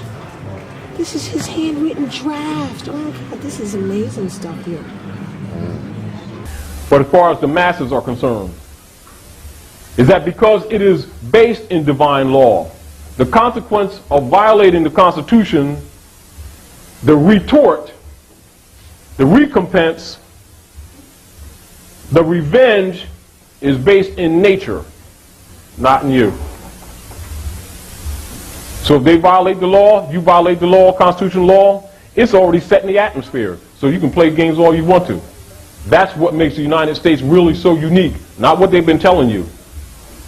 Because this government was set up on the principle of isonomy. And that is divine law. And the keys to it is set up also in the Declaration of Independence. Nature's God and nature's law. And don't you think it's not? For depriving of the benefit of trial by jury. Look, if you notice, the interesting thing is, if you notice that they're talking about their reasons, and they say for depriving us of the benefits of trial by jury, for cutting off our trade with all parts of the world, for imposing taxes on us without our consent, for imposing taxes on us without our consent. Stood there in front of them people for 2 hours, and they gave me my money back. Oh, yeah. Yeah, because they was enforcing a federal tax law, but I'm showing you a document where this is coming from Congress, and it's stating that the IRS is no part of the federal government. Right. So how y'all automatically taking money from me, and you see my allodial? You do know what allodial stands for, or allodial? No, they don't. So I had to educate them for 2 hours. Word. Then I had to hit the hammer on them with the peace treaty. That was it. Then followed up with Hillary and Obama, both repeating it, and I got him following along, like reading along as I'm playing it on my phone and I'm showing him. So you did this in Richmond? I did this at the resort. I got documentations and everything at the resort. 2 hours. They had to get on the phone and call the people up and to do the high people up. Only one person can, because the AA 222141. Right. Only one person can authorize that because it's not exempt. It's a non-obligated. For imposing taxes on us without our consent. So you're not, you're not obligated to it. So they didn't understand it. But when he got on that phone and called up there, it was no problem. Right. Islam, noble, travel well and safe. Yes, sir. You too, brother. These are all the reason they wanted to be free. Well, you know who did that? That was the British, who had them in slavery here. This is Thomas Jefferson's laptop desk. This is the desk upon which he wrote early drafts of the Declaration of Independence. The first of those drafts attacked Britain's slave trade, Jefferson writing that King George III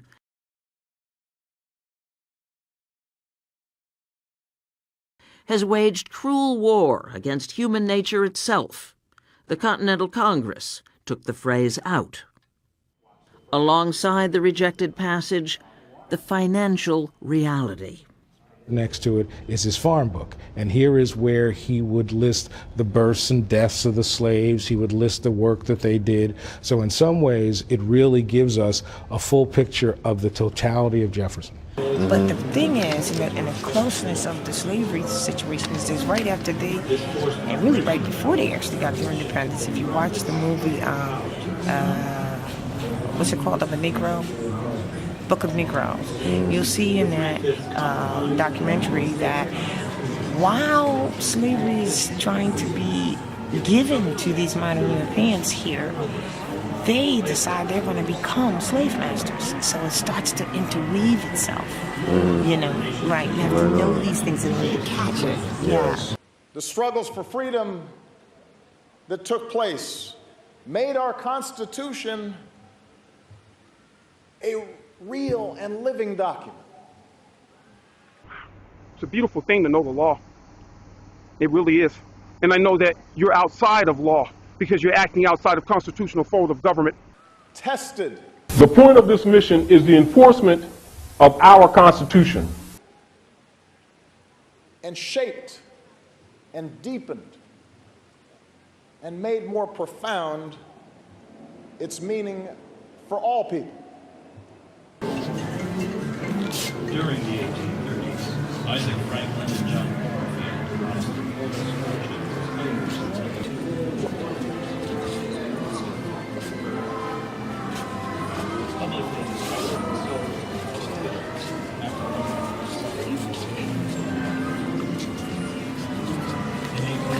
Now look, check this out. Look at how big, when they first colonized our land, look at how big Georgia was.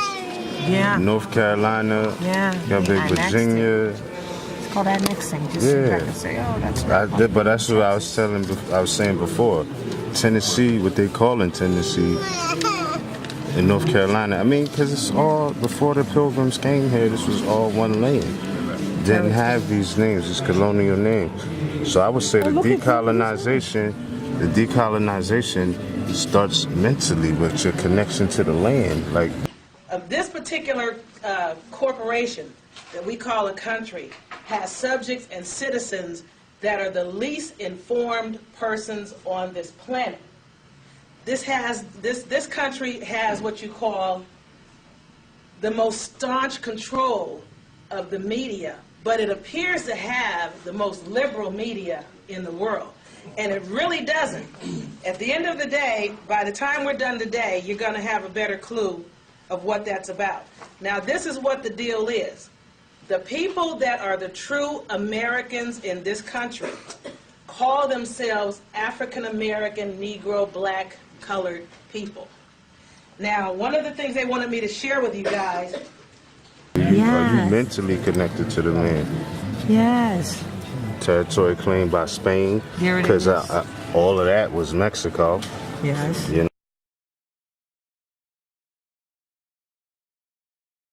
know? Yes. All of that was Mexico. Yeah. That's why they call our breath in their sister Spanish when they not. In other words, these people have been mistaught. They think that Spain is their motherland, when in reality their motherland is Africa. Their motherland is South America. Your motherland is the Amazon. Your motherland is the Sahara of West Africa, not the mountains of Caucasoid Spain. I mean, it just boggles the mind. I love Spain. I have a great time. I'm there. But if they looked in reality, they would realize that, yes, colonization was done. But at the same time, these people were busy colonizing themselves for thousands of years. They were busy enslaving each other way before they even ventured into the slave trade, back when the slave trade was still run by Middle Easterners, by Arabs. So I think that the difference is that we're dealing with reconnection towards our culture. They from a Mexim, northwest of Mexim at that, you know. This is 1787. Hey guys, Welcome to Hip Fuse History. We're going to giddy up with the Northwest Ordinance of 1787, which is kind of a tough vocabulary word for a lot of kids to remember. So let me kind of explain it in historical terms, and then I'm going to give you kind of an easy way to remember it by saying it like this. Oh yeah, it's the Northwest Ordinance of 1787. Mama got pregnant, baby. It's ridiculous. So, history first. The concept is this, that under the Articles of Confederation, our first constitution, very little got done. Because it was very hard to pass laws. You needed 9 out of 13 of Congress, 1 vote per state, in order to pass a law, so there's not a lot of laws to study. But on many tests, I know in New York State they asked this question a lot, of one of the successes of the Articles was the passage of this piece of legislation known as the Northwest Ordinance of 1787. So basically what this law does is it is a process for new states joining the Union, territories to become states. So in a sense, it is like the legs of Manifest Destiny. So, you know, if you think of Manifest Destiny as moving forward, I can't move forward without the legs. The legs are the process by which I move forward. So therefore, this law is a formula that allows territories to join as states.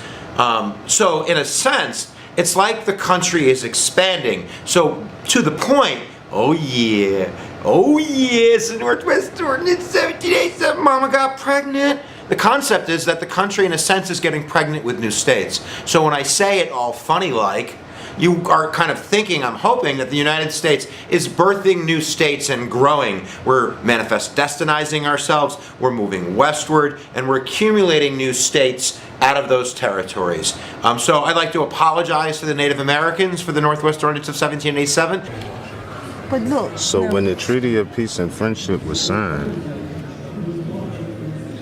right, like all of these colonies, that wasn't what was going on at the time. You still had the Northwest Territory. Yeah. Look at the Yamasees and the Seminoles down in the Spanish Florida. Look, they say Spanish Florida. What the heck's that mean, right? Mm-hmm. I'm here to talk about my new book, which is called The Moor's Account, and it's based on the true story of the first black explorer of America. He was a Moroccan slave who was part of the Narvaez expedition of 1528. It's an expedition that landed in Florida in the vicinity of what is now Tampa Bay, and its goal was to claim the Gulf Coast for the Spanish crown. But from the moment it landed, that expedition faced many challenges. It was ill-fated in every possible way. And within a year, there were only 4 survivors. Yeah, and then all of these are some other areas. Because remember, at Ellis Island, they said they found over 200 cultures. That's 200 families at minimum. They got all the Aboriginal family Appalachians. These Saponis, Shawnees. Now, who restricts the rights of African Americans? All states, not territories. See this? You got to read Article 3 of the Constitution because it mentions there's a difference between states and territories. Yeah. Now, a national territories is the whole are not America. claimed by states. That's why, like, or quasi-national domiciles. Exactly. You know and this what I proves mean? it. Because that's you dealing with natural law, the earth, the land itself. Here it says all states restrict the rights of African Americans. Yeah. Well, what is that? This is just a geography area, a sales territory for there. That's all that it is. Because the whole thing is a national domicile. Yeah. And all of this is working on top of it. But I want you to see the Constitution. You can't really see it. Yeah. We're going to get to another floor before we lose all time. I'm not sure, but we already know our meeting up spot if we get separated.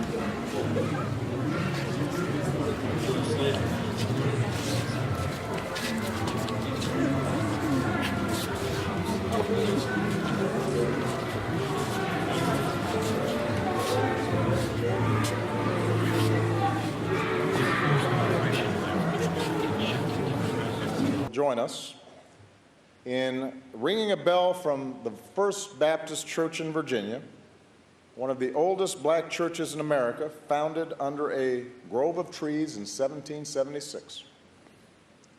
And the sound of this bell will be echoed by others in houses of worship and town squares all across this country.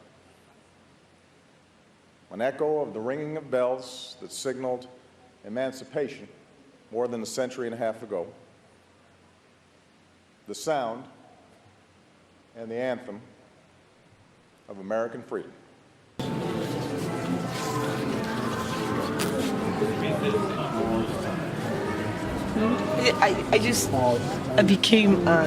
This came to my attention because of the cotton situation we've always had. Say that again. Because of the cotton, when we went down to the oldest cotton plantation. Yeah, that was crazy still at the working Shirley today. Plantation. All right, so out here, so-called Virginia, family, I'm literally on a so-called historical plantation right now. It's called Shirley's Plantation, okay? Shirley's Plantation. All of the white that you see on the ground looking like snow, that's actually cotton, okay? 2016, we here, that's cotton. This is cotton. Right. That's in the country. So Yes. why is our people going down south now? Yeah. Because it's supposed to be like that. Don't cry. Right, right. Don't cry. Right. This shit don't work for us. Right, right. Give it right, to them. right. I don't want to Yeah. be in the. I don't really need to be in a city like that anymore. But you know what's ill, Red? Yeah. That's how it originally was. We was on the land, and the cities, the original ghettos, was for the Europeans. You already know. Okay. Real cotton. So we here. You know what I'm saying? Look at this. It's hot. Yeah, don't worry about it. I'm gonna make a t-shirt with this. You know what I mean? Yeah.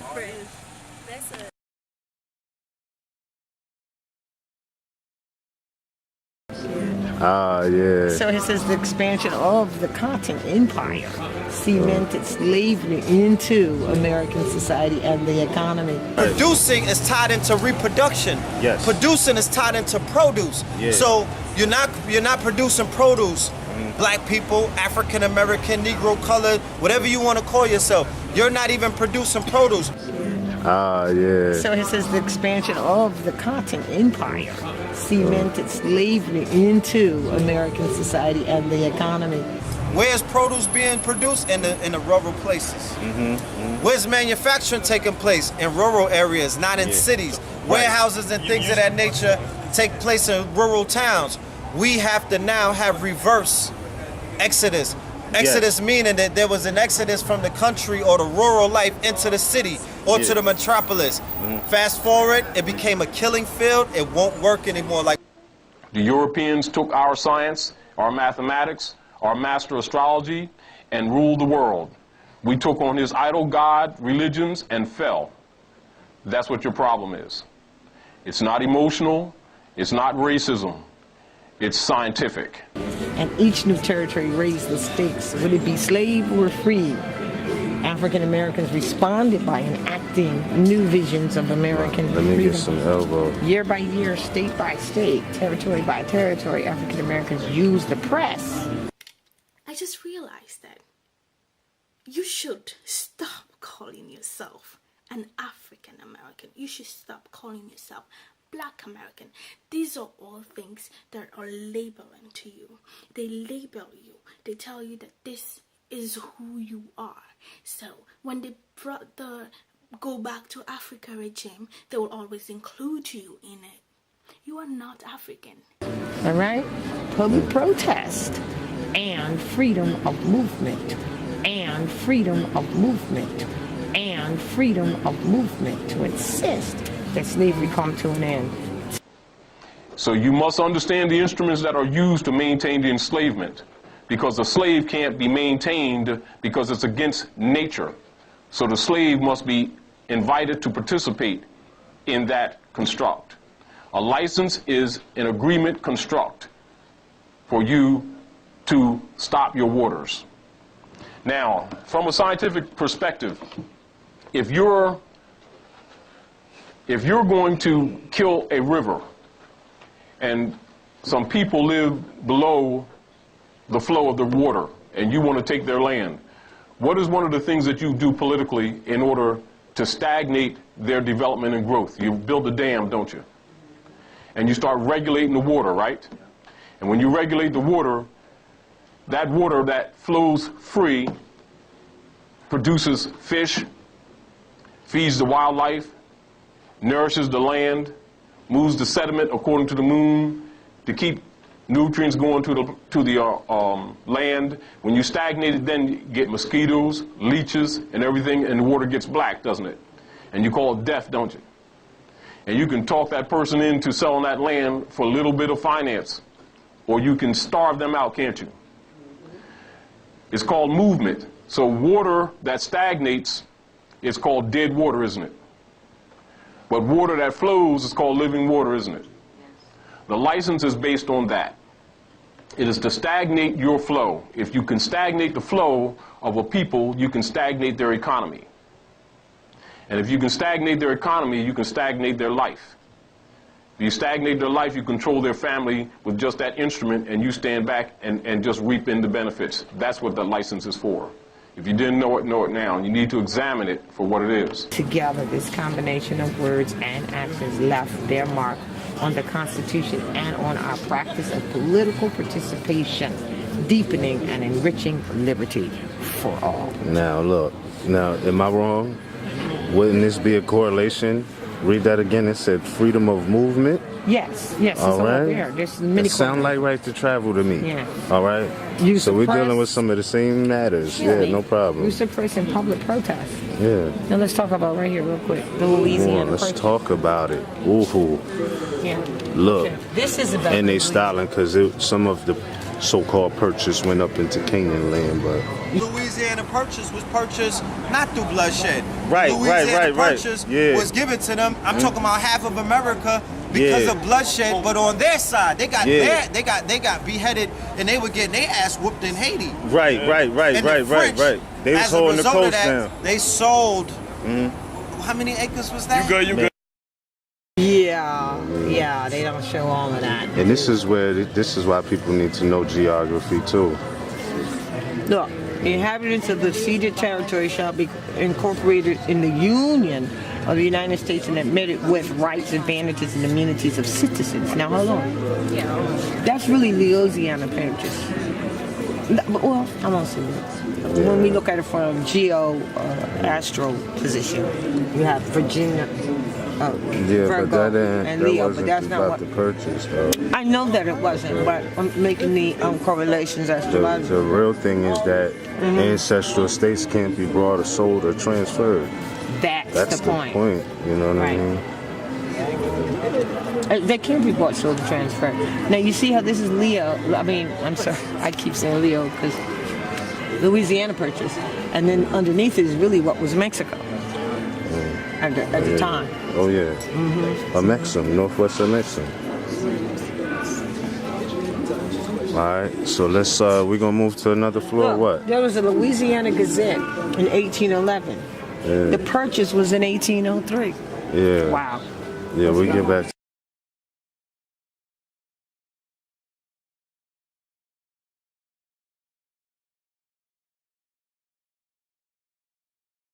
All right, peace and love, Miss Barbara. My question to you, being as though we was all here today at the African American Museum in DC, how did you feel about this museum? Do you think it was a worthy wait for, or would you suggest that our people come check it out? How do you feel about the experience at the museum? It was a wonderful experience. Okay. It showed many of the artists and people of our day and age that we know, like Muhammad Ali, Aretha Franklin, Oprah Winfrey. I think it would be a great inspiration for our children to come see it. Absolutely. It was a wonderful day. It looks much better than the Philadelphia Museum. Yeah. Stay set, sequel in the making. 360, my beliefs in the nation. These frisk me, they peep reparations.